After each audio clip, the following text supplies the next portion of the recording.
Pembangunan rendah karbon diperlukan untuk mewujudkan net zero emission atau emisi nol bersih tahun 2060 melalui pemanfaatan sumber daya alam yang efisien dan inklusif. Namun praktek pembangunan masih berorientasi pada ekonomi ekstraktif.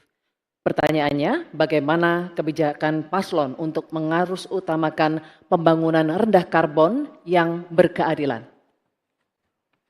Waktu menjawab 2 menit, Bapak, dimulai saat Bapak berbicara. Silakan.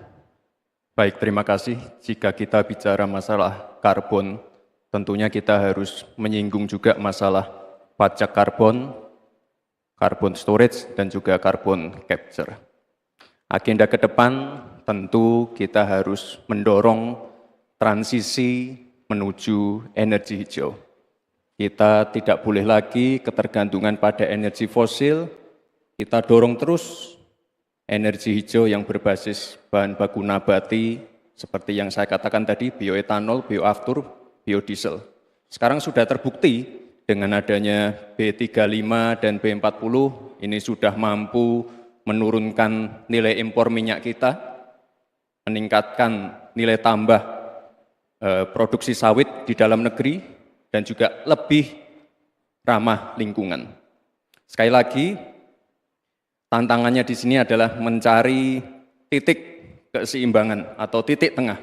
Kita ingin menggenjot hilirisasi industri, tapi kita juga wajib menjaga kelestarian lingkungan.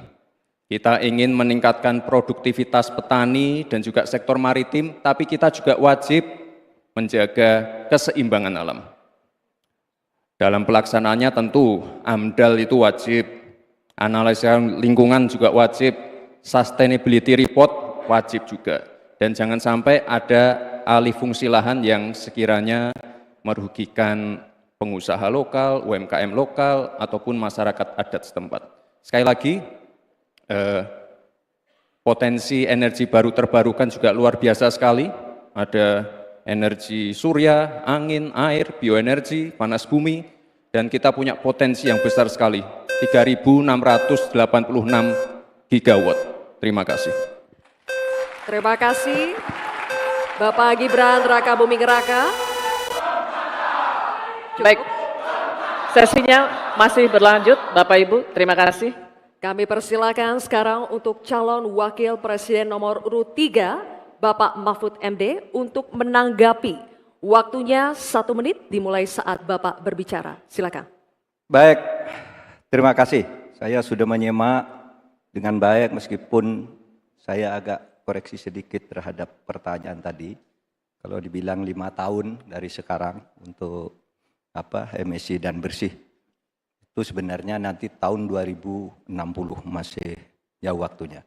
Tapi masalah yang kita lihat itu sebenarnya pengelolaan berkelanjutan belum dilakukan. Sebenarnya dulu ada garis-garis besar haluan semesta berencana yang sudah mengatur seperti ini dengan sangat rinci. Waktu tahun 62 atau 61 Presiden mengeluarkan kebijakan itu.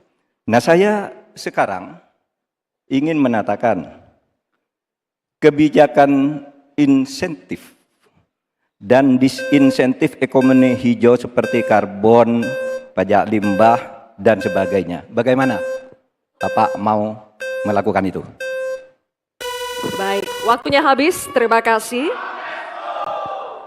Selanjutnya, calon Wakil Presiden nomor urut 1, Bapak Muhaimin Iskandar. Kami berikan kesempatan juga untuk menanggapi. Waktunya 1 menit dimulai ketika Anda berbicara. Silakan. Ya, memang pajak karbon ini salah satu, bukan satu-satunya. Yang paling penting adalah dipersiapkan transisi energi baru dan terbarukan. Sayangnya, komitmen pemerintah hari ini tidak serius. Target energi baru dan terbarukan yang mestinya kita harus punya target 2025 berkurang dari 23 justru diturunkan menjadi 17%. Penundaan implementasi pajak karbon dilakukan oleh pemerintah hari ini. Dari tahun 2002 dimundur menjadi tahun 2025. Apanya yang mau dilanjutkan? Karena itu secara tegas harus dilakukan. Implementasi pajak karbon dilakukan secepat-cepatnya, sekaligus transisi energi baru terbarukan dijalankan. Baik, waktunya masih ada Bapak, cukup lanjut. Baik, terima kasih Bapak Muhaimin Iskandar atas jawabannya atau tanggapannya. Selanjutnya, kami persilakan calon wakil presiden nomor urut 2 Bapak Gibran Raka Buming Raka untuk merespons tanggapan dari calon wakil presiden nomor urut 3 dan calon wakil presiden nomor urut 1. Waktunya 1 menit dimulai saat Bapak berbicara, silakan. Terima kasih Prof. Mahfud dan Gus Muhaimin.